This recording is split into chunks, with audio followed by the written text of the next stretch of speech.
जो सीता के विरह के कारण हमें मिला है।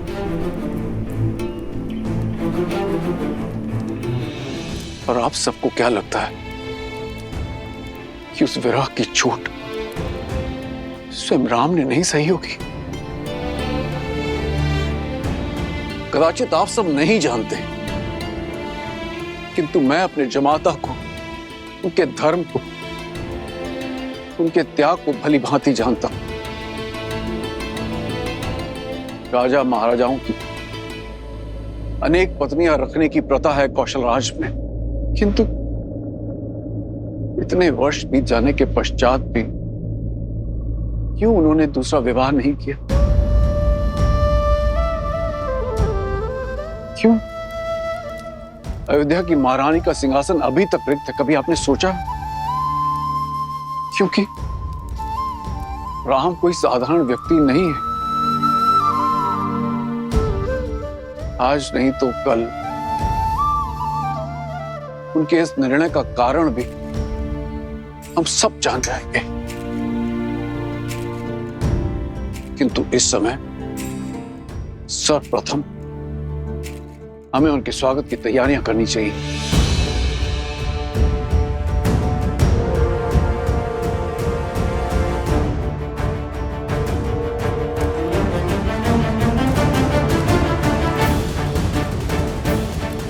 ये हमारा आदेश है।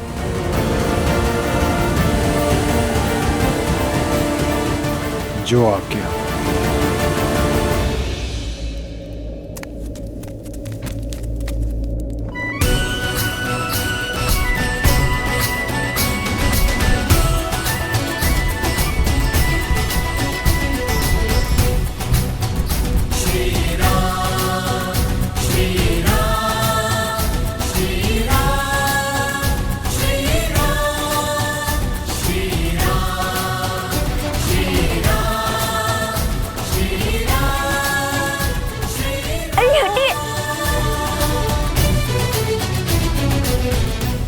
भैया, रथ में तो कोई नहीं है।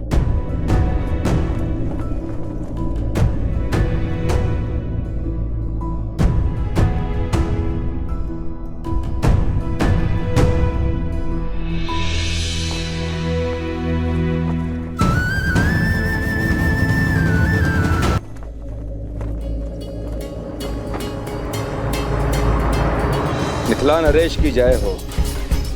मैं जानता हूं महाराज, आप श्री राम की बाट जो रहे थे, किंतु प्रभु की इच्छा कुछ और थी।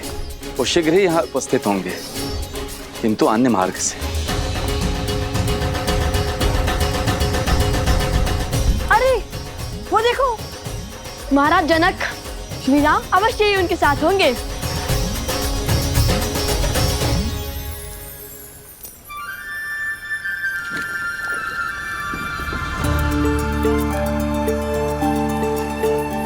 लगता है इस मार्ग से बीती कोई स्मृति जुड़ी है। हाँ हनुमान, ये वही मार्ग है जहां से गुरु विश्वामित्र हमें अयोध्या से मिथिला लेकर आए थे।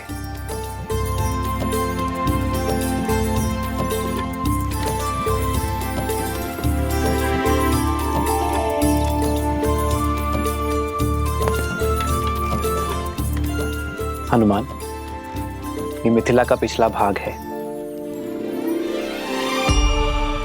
सदा धीर रहने वाले प्रभु तनिक अधीर लगते हैं। हो भी क्यों ना, कहीं जाकर किसी को धन्यवाद जो कहना है। यदि प्रवेश द्वार से आते तो नियम और स्वागत के बंधन विलंब कर देते हैं। मैं मिथिला में सर्वप्रथम किसी और के दर्शन का अभिलाषी। ऐसा कौन सा स्थान है जहां जाने के लिए आप इतने आतुर हैं?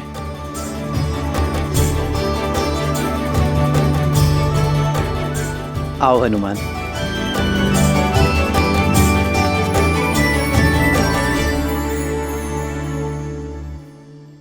ये रहा महाराज जनक का प्रवास। तुम्हें कैसे पता कि ये राजमहल है? किसी राजा के महल सा लगता तो नहीं। क्योंकि महाराज जनक, महाराज से पहले एक ज्ञानी और एक पंडित हैं और ज्ञान के पुजारी सामान्य जीवन जीते हैं। और हमारी माता ने भी महल का यही वर्णन दिया था। लव और कुश को मिथिला ले जाओ। सारी मिथिला के सामने कहना कि वन देवी ही सीता है।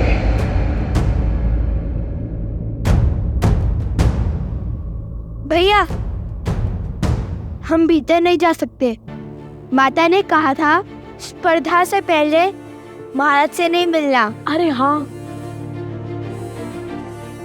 स्पर्धा के बाद विजेता की भांति भेंट करेंगे हम महाराज जनक से।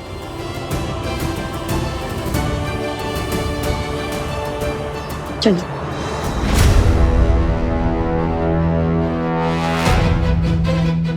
कौन हो तुम और हमें देखकर मुड़े क्यों?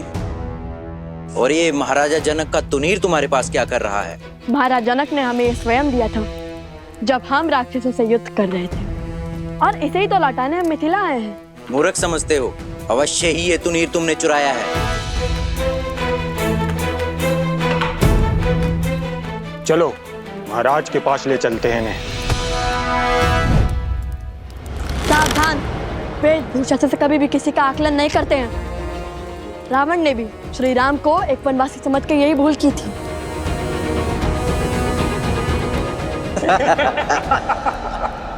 भैया, माता का आदेश भूल गए? अब तुम्हें ज्ञात होगा कि माटी में स्नान किसे कहते हैं।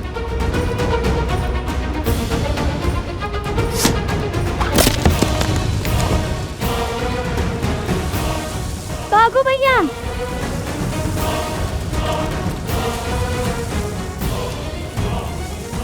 पकड़ो उन्हें।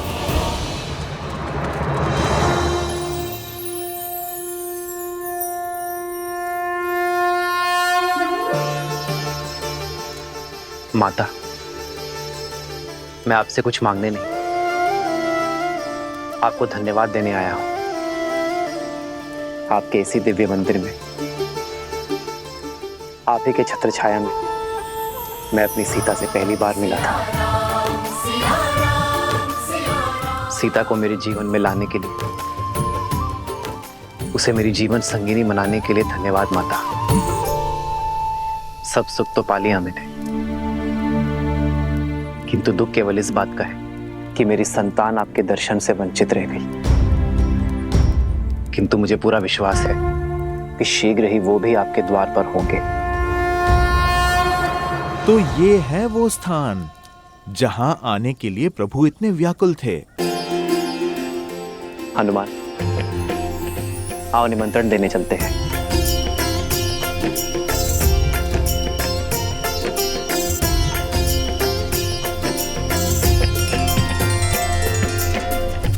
भैया,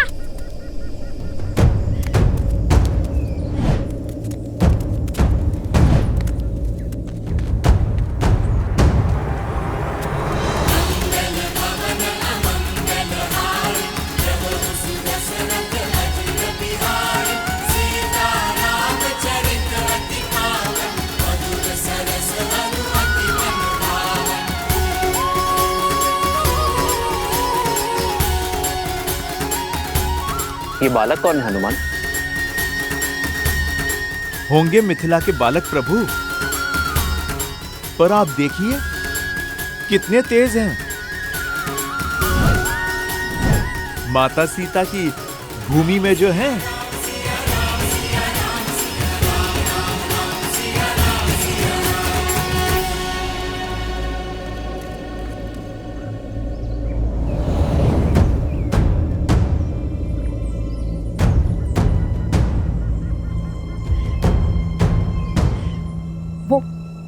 वो छिद्र बहुत ही छोटा है, हम उसके भीतर जाते हैं। वहां सैनिक प्रवेश नहीं कर सकते।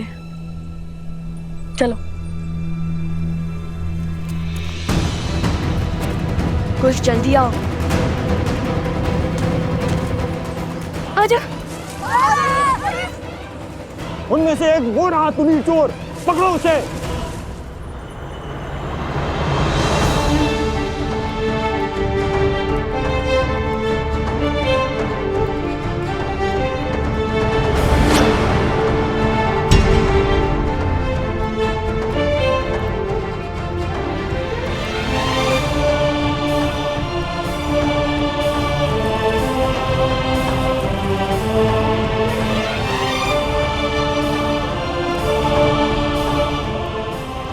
कहने दीजिए महाराज।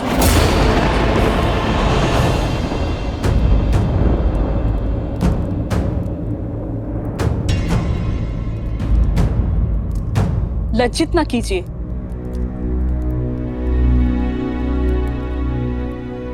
मेरी धर्म पत्नी की चाची श्री हैं आप, मेरी माता समान, और अपनी माता का सम्मान करना पुत्र का कर्तव्य होता है। वो कर्तव्य, वो धर्म मिथिला के जब माता पुत्री सीता के पति का था।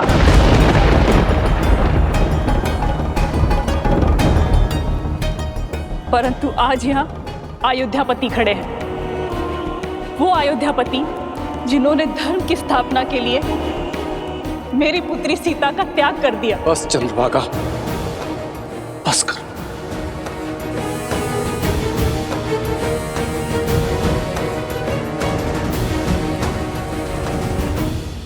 माता को मन की व्यथा कहने दीजिए महाराज।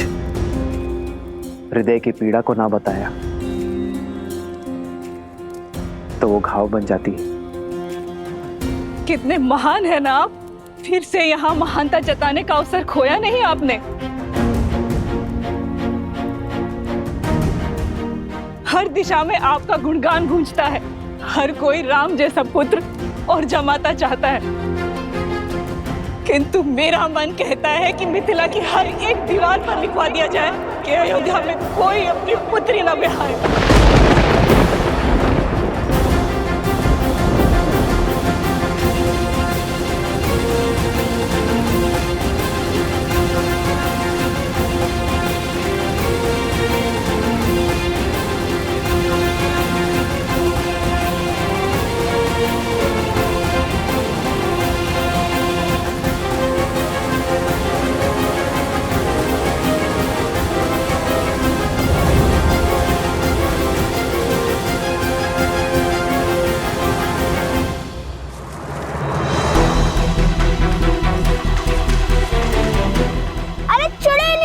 हे प्रभु, ये तो हमें रस्सी की भांति खींच रहे हैं। महादेव! सत्यमेषां कृणोति धर्मं यम आयु कृणोति, सत्यमेषां कृणोति धर्मं यम आयु कृणोति। भैया मानो आप वहाँ क्यों हैं? किंतु समय और स्थिति देखकर तो श्लोक पढ़िए। सत्यमेषां कृणोति धर्मं यम आयु कृणोति। वैसे सहार क्या है? अर्थात जो सत्य के साथ खड़े होते हैं, सत्य होते हैं, उनके सभी कार्य शुभ होते हैं। उपगुरु स्वयं को संबल दे रहे हैं, समझे? उपगुरु ये श्लोक मत पढ़िए। जिस सैनिक ने आपको पकड़ा है उसका प्राण खींच लेगा ये मंत्र। कर्तव्य निभाते हुए सैनिकों की दंड देना। हम ऋषि कुमार हैं, इस श्लोक में बहुत शक्ति है। आंधियां उठने लगेंगी, प्रलय आने लगेगा।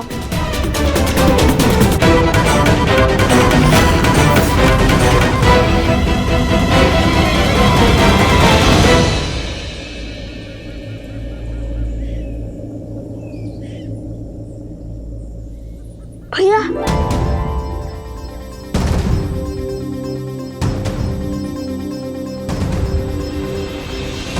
क्या माता सुनैना भी इसीलिए नहीं आई स्वागत करने? वो भी मुझसे क्रोधित होंगी ना? वो अस्वस्थ हैं, चल फिर भी नहीं सकती। हाँ, हूँ मैं आपसे क्रोधित श्री राम।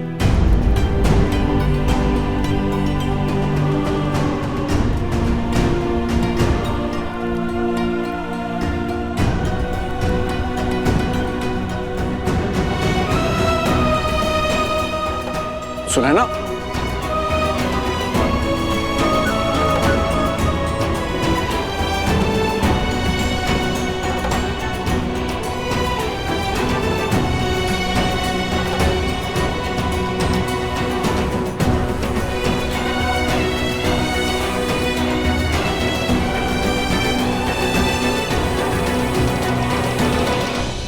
कन्या के विवाह के पश्चात केवल कन्या ही वर के घर की नहीं हो जाती, जमाता भी कन्या के माता पिता के पुत्र बन जाते हैं।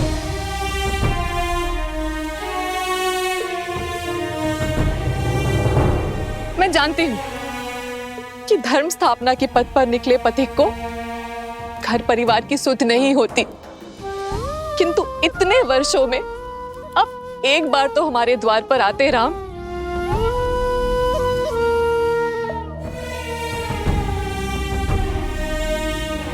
कैसे आता माँ? कहां से लाता इतना साहस?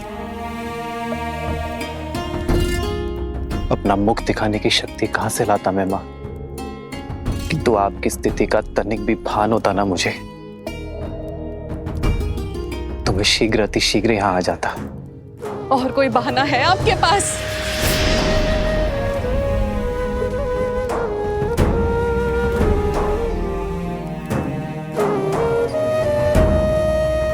सीता और आपके विवाह के क्षण मुझे लगा था कि महादेव ने स्वयं आपको भेजा है, किंतु आपने मेरी पुत्री को त्याग कर मुझे अत्यंत दुख दिया है राम। और ये कतई महादेव की इच्छा नहीं हो सकती। बस करो सुनैना, बस करो। आपके पास अब भी कोई उत्तर नहीं है ना?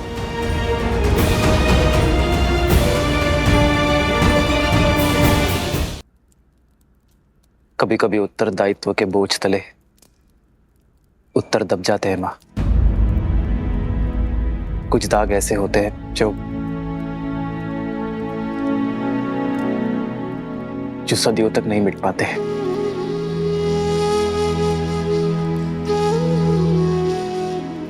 मैं यहां कुछ बोलने नहीं, केवल सुनने आया हूं मां।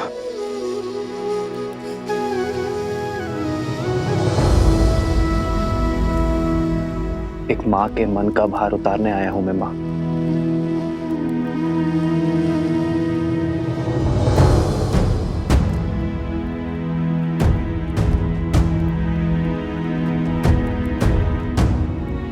ग्लानि और पीड़ा आपके नेत्रों में है राम।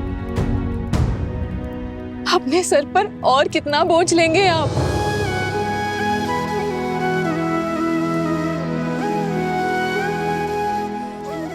धन्य है आप जो स्वयं के पक्ष में आपको किसी प्रमाण की आवश्यकता नहीं है।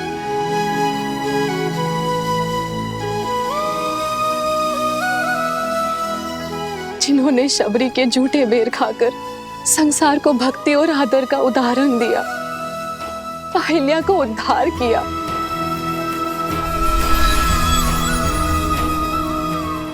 ताड़का को मोक्ष दिया,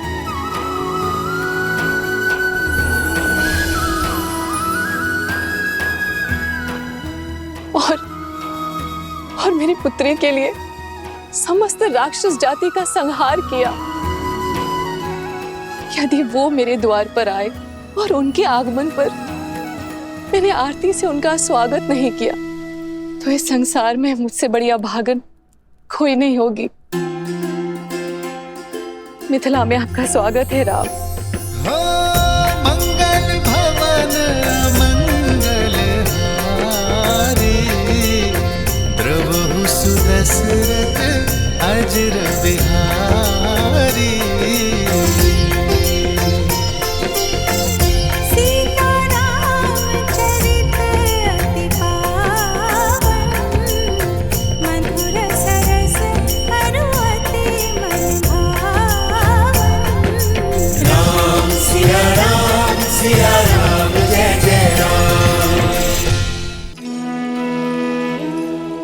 ये तो वही स्थान है जहाँ देवी सीता, नहीं, माता सीता और प्रभु श्री राम मिले थे, वो भी पहली बार।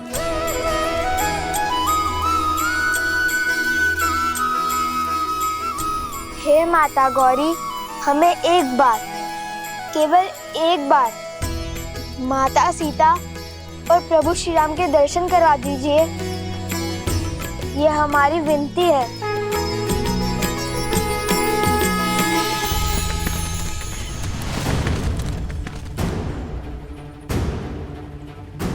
भैया,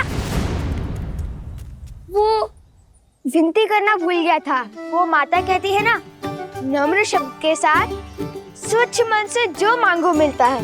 तुम ना, चलो अब।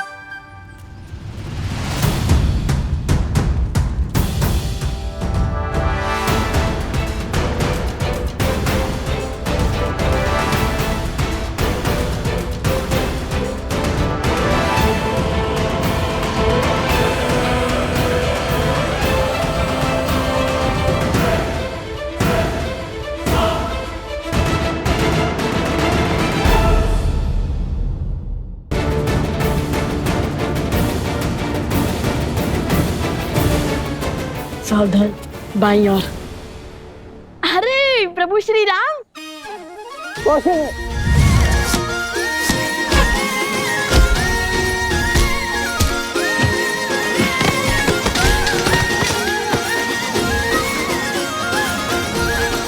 भागो भागो।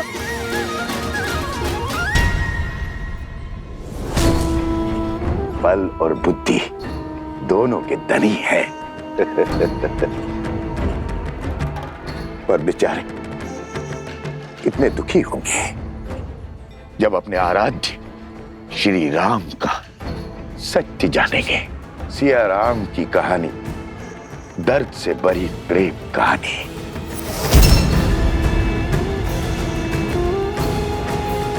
प्रेम कहानी। त्राहिमाम, त्राहिमाम। धन्य हो गया मैं महाराज जनक, जहां साक्षात भूमिजा माता अवृत थीं। उनकी धूल इस माथे पर लगाने का सौभाग्य मिला। तर गया महाराज ये हनुमान।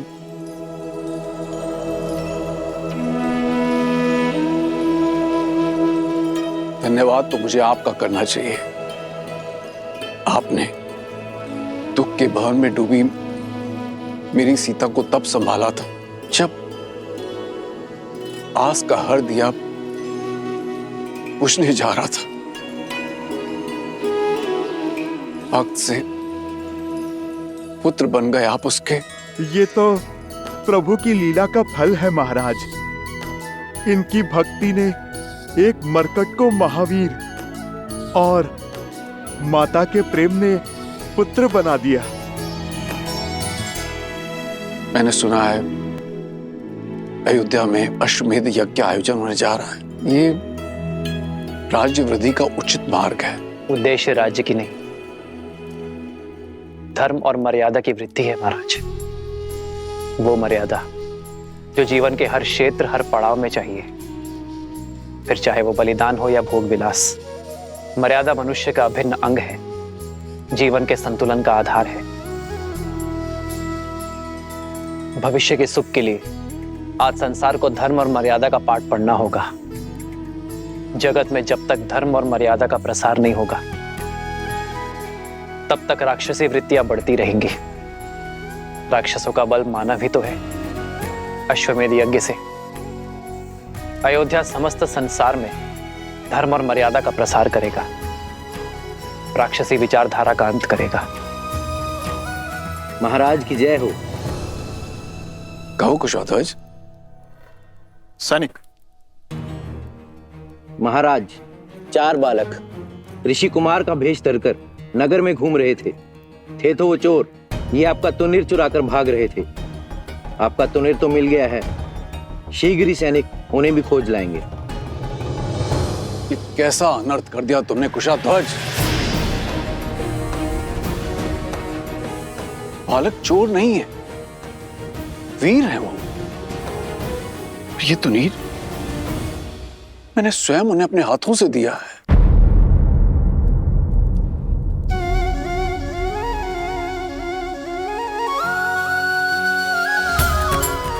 उन्हीं वीर बालकों की तो मैं यहां पर प्रतीक्षा कर रहा हूं, और आपने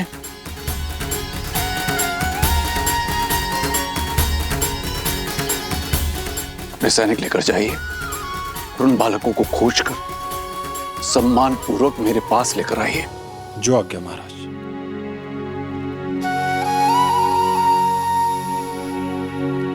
महाराज, आपने अपना दिव्य तुणीर उन बालकों को दे दिया। अवश्य ही अद्भुत होंगे वे।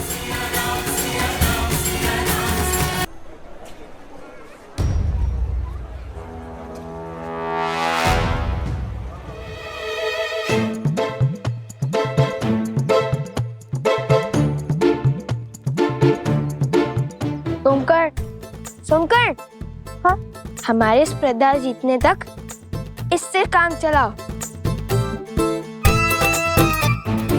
उसके बाद मिठाई क्या, प्रजा अपने विजेताओं को 56 भोग खिलाएगी। कुश, मुझे को सैनिक, शांत रहो। वे हमारे बारे में ही बात कर रहे होंगे। खोजो उन बच्चों को और ले चलो महाराज के पास।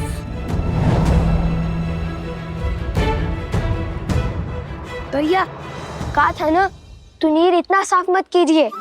यदि मलिन होता तो किसी को कुछ पता नहीं चलता। अब क्या करें? लगता है पूरी सेना हमारे पीछे पड़ गई है। अब तक श्री राम से तो मिल ही लेते हम। अब ना स्पर्धा में भाग लिए बिना लौट सकते हैं, ना माता सीता श्री राम नाम के परिचय पत्र लिखवाए बिना।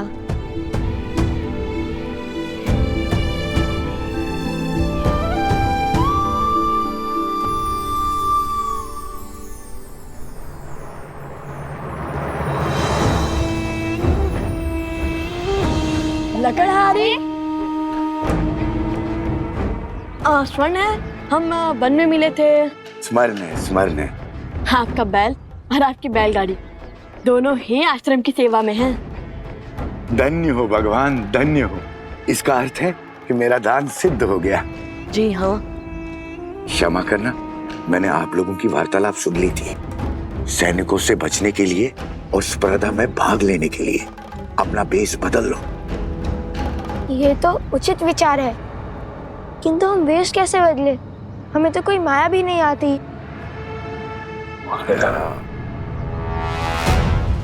अरे देखो, वो रहे, पकड़ो उन्हें। भागो।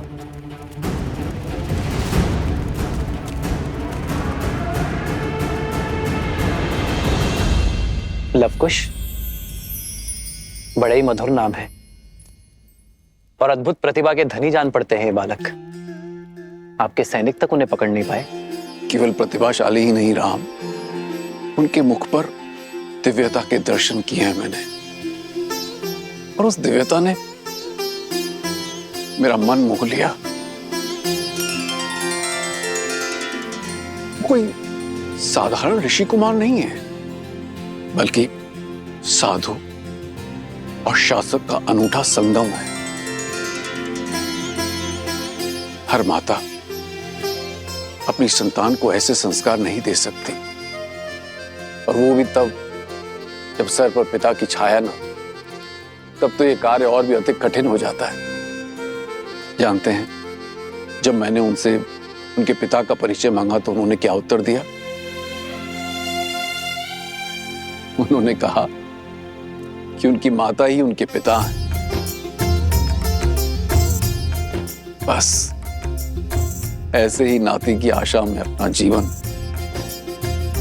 और अपना शासन टिकाए बैठा। कहीं उनकी माता?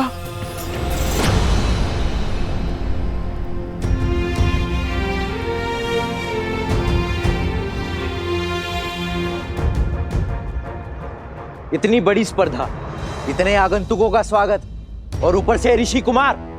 नगर के कोने कोने में फैल जाओ, शीघ्र उन्हें पकड़ के महाराज के समक्ष प्रस्तुत करना है, समझे? वो देखो, वो रहे, पकड़ो इन्हें।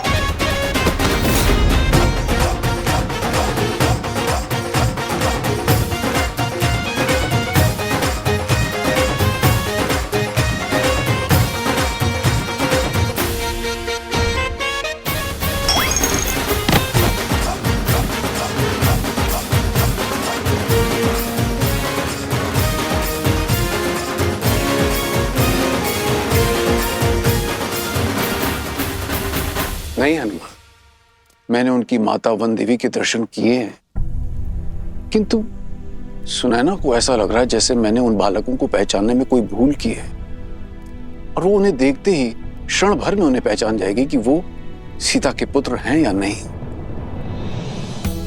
और इस स्पर्धा का आयोजन भी इसीलिए किया जा रहा है। मन भी विचित्र माया है।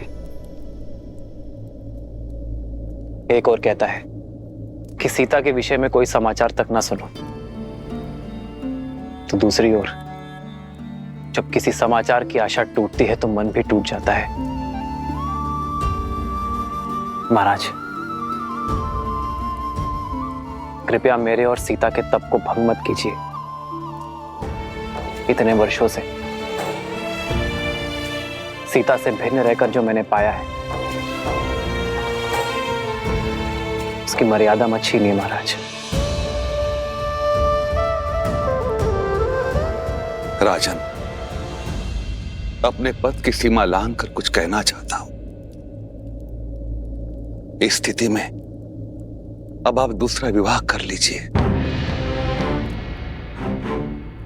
आने वाली नववधू को महाराज जनक और महारानी सुनैना अपनी पुत्री की भांति प्रेम मान सम्मान देंगे। कोई आपके विरुद्ध अपवाद नहीं करेगा। अश्वमेध यज्ञ के लिए निमंत्रण देने आया था गुरुवर, और अश्वमेध यज्ञ सपत्नी ही किया जाता है। जब आप अयोध्या पधारिएगा तो स्वयं मेरी पत्नी को देखिएगा।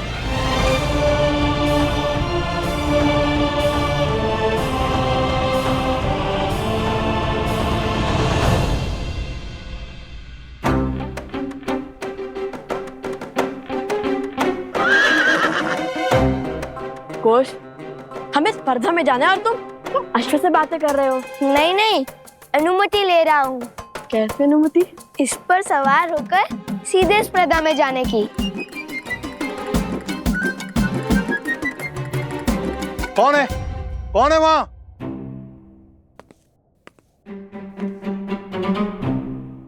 मेरा अश्व चुरा रहे हो? नहीं, अरे नहीं, चोरी नहीं कर रहे थे। अनुमति है। किसकी अनुमति? मैंने तो कोई अनुमति नहीं दी। हाँ हाँ, किसने दी अनुमति? इसकी। और वैसे भी अश्व पे सवारी करनी है तो अनुमति अश्व से ही लेंगे। ये कोई देगा अनुमति? मैं दूंगा अनुमति। तो दीजिए अनुमति। अच्छा, अश्व का चारा है अनुमति कि मांगी और दे दी? कोई चारा ही तो नहीं बचा, इसीलिए। ये देखो, बहुत सारा चारा है। वो चारा नहीं। कोई चारा नहीं। मेरा अश्व चुरा रहे हो और अनुमति मांग रहे हो। निर्लज्ज, चोर। अरे चोरी नहीं की, अनुमति है। अपना अश्व से पूछ लीजिए। मैंने मांगी थी अनुमति, उसने कर कर हाँ किया। अभी सिखाता हूं तुम्हें अश्व की भाषा। सोमवीर, डंडा लाओ, चोर है बाहर।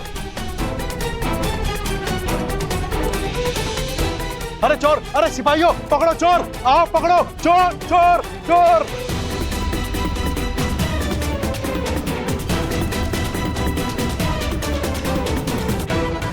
चोर, चोर, चोर, चोर, चोर, चोर।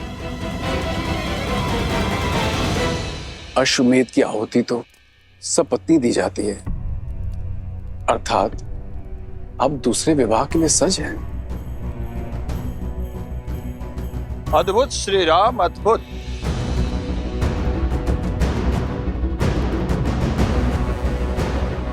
सपत्नी यज्ञ में बैठने के लिए, अपने कर्मों से संसार को तारने के लिए आपने दूसरे विवाह का निर्णय ले लिया।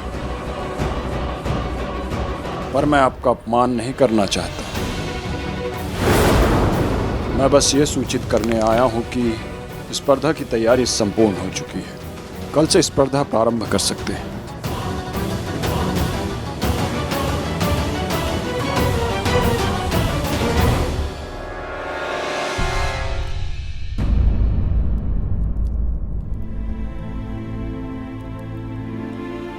क्षमा चाहता हूं श्री राम।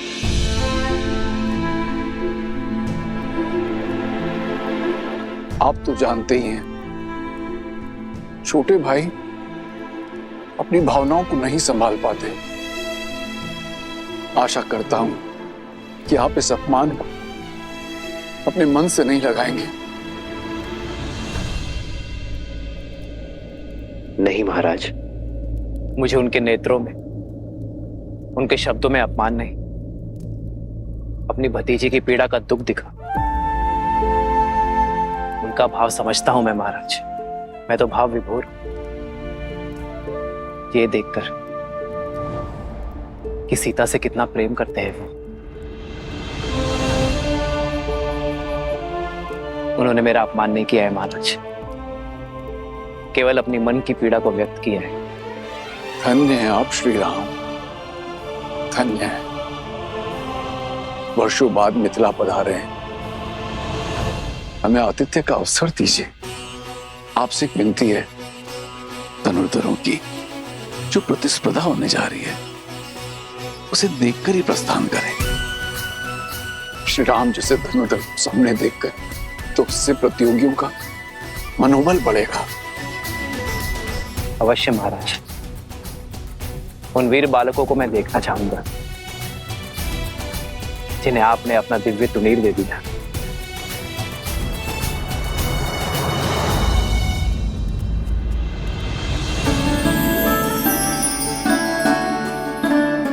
धन्यवाद।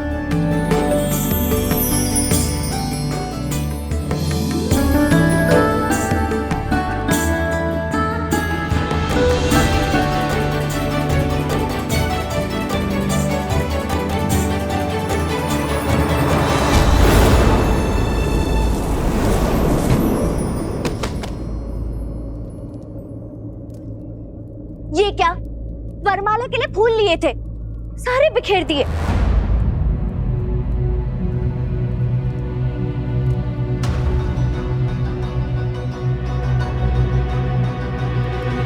क्षमा करना देवी।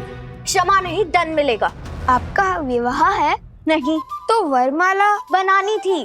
किसके लिए? मेरे लिए। आपका विवाह नहीं तो फिर वरमाला क्यों? चोर चोर चोर चोर चोर!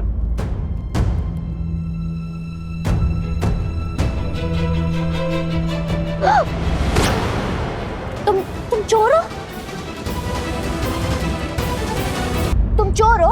आपको हम चोर लगते हैं? जो जैसे दिखता है वैसा होता नहीं है। जैसे आप वधू नहीं हो और वरमाला आपकी है वैसे। देखिए, हमें जाने दीजिए, हमें कार्य संपन्न करना है और उसी उद्देश्य से तो हम मिथिला आए थे। और ये सैनिक तो भ्रमित हैं। हमें जाने दीजिए। एक शर्त पर। हम आपकी सारी शर्त मानते हैं, छोड़ दीजिए। ये मेरी वरमाला देखिए, ये मेरा वचन है। संध्या तक आपके लिए वरमाला लाऊंगा और वर भी। छोड़ दीजिए। सुनो, कृपा कीजिए देवी। हम श्री राम के भक्त हैं, प्राण जाए पर वचन न जाए। अरे वो रहे चोर! अरे सिपाहियों पकड़ो! सैनिकों पकड़ो, भागे जा रहा है। बड़ी विचित्र बालक है, पर राम भक्त। तो ये चिंता है आपको, कहीं लवकुश का सामर्थ्य उन्हें उद्दंडी और अविचारी न बना दे। हाँ ऋषिवर, जब व्यक्ति शक्तिशाली हो जाता है तो अनुचित पग पड़ने की संभावना होती ही है, और लवकुश के सर पर राज्य के साथ साथ धर्म का भार भी आने को है।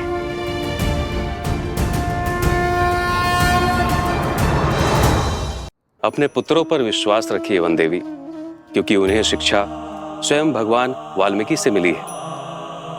रही बात उद्दंडता की, तो ये आयु का दोष है जो धीरे धीरे गंभीरता में बदल जाएगी। गृहस्थ जीवन की गंभीरता धारण करने से पहले ये आवश्यक है कि मनुष्य थोड़ा विनोद और उद्दंडता का परिचय प्राप्त कर ले। विनोद का ये परिचय और अभ्यास ही कठिन से कठिन परिस्थिति में मन को स्वस्थ रखता है। और मुझे पूर्ण विश्वास है कि अयोध्या का भार संभालने का समय आने तक आपके पुत्र योग्य होंगे।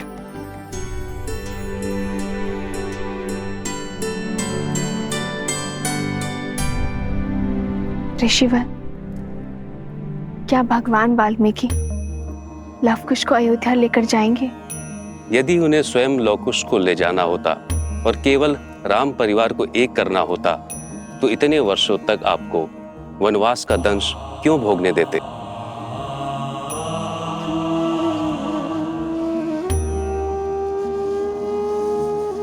अर्थात यहाँ प्रश्न केवल श्री राम के साथ भेंट का नहीं है, बल्कि समस्त अयोध्या के हृदय परिवर्तन का है।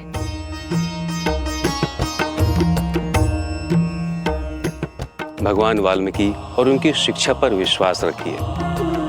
वो लवकुश को बिना उचित ज्ञान दिए अयोध्या नहीं भेजेंगे। और अभी उचित ज्ञान प्राप्त करने का मार्ग है लवकुश का मिथिला प्रवास।